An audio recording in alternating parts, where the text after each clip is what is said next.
to your point about affordability, back in 2024, Democrats largely lost because they were saying, no, the economy's on the right track. We're doing good. Americans were saying, we don't really feel that way at all. And it seems like the same thing is playing out now because inflation remained the same in December. Grocery prices saw the highest month-over-month increase in December since 2022.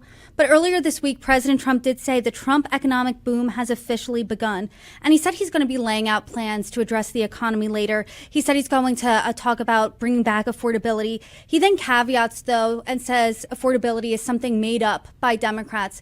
As we sit here right now, President Trump is on the Forbes rich list. He is number 583rd richest person in the world. His net worth is $6.6 billion.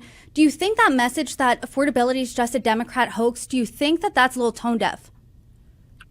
Look, I don't think that it's tone deaf. I think that because look, the president has actually made this a priority. Under the 4 years of President Biden, we saw record inflation going back like 50 years. The inflation rates were obscene. You're not going to see an overnight change. Has President Trump focused on key issues? And I'm going to go back, Brittany, to energy, because energy is one of those things that just has tentacles throughout the economy. This has been one of the top priorities for the Trump administration, is to make sure that we're producing American energy, not dependent upon China or dependent upon Iran or other countries that aren't friendly for these energy sources and certainly don't have American interests at heart. And so you have already seen incredible progress out of the administration in helping to bring down energy prices. Look, it doesn't matter if you fly on an airplane, you drive a car to school, you're a retiree, or you order things off of Amazon.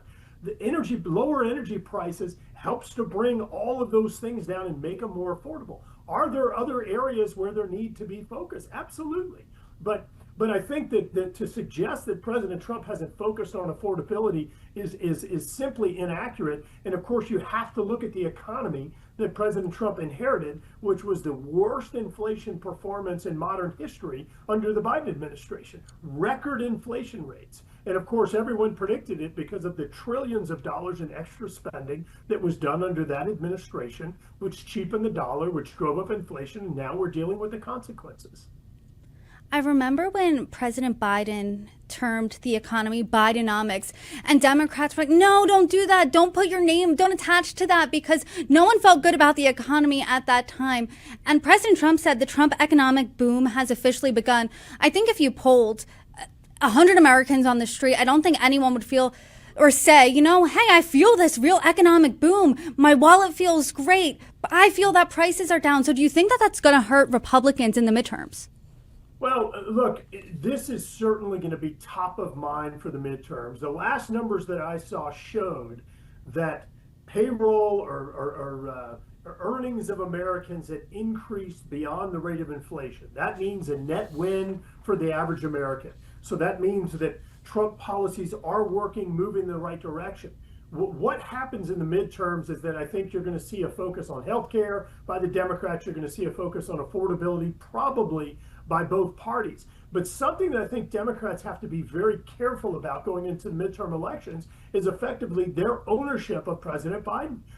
You had Democrats that were intimately involved in effectively what was a cover-up during the Biden administration in terms of, sort of his mental situation, how involved he truly was in government. And you had folks that were blindly following the President Biden's lead, following the policies he was putting forth, whenever it was later discovered that maybe he was having some significant problems, and they effectively were following someone who was having some incredible mental challenges at the time.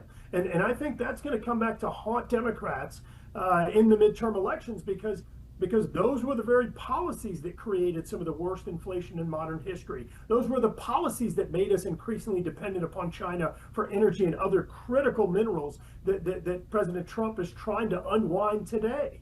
And I think it's going to be really hard to pivot or deflect some of that criticism that created some of the challenging conditions that President Trump's trying to dig us out of right now.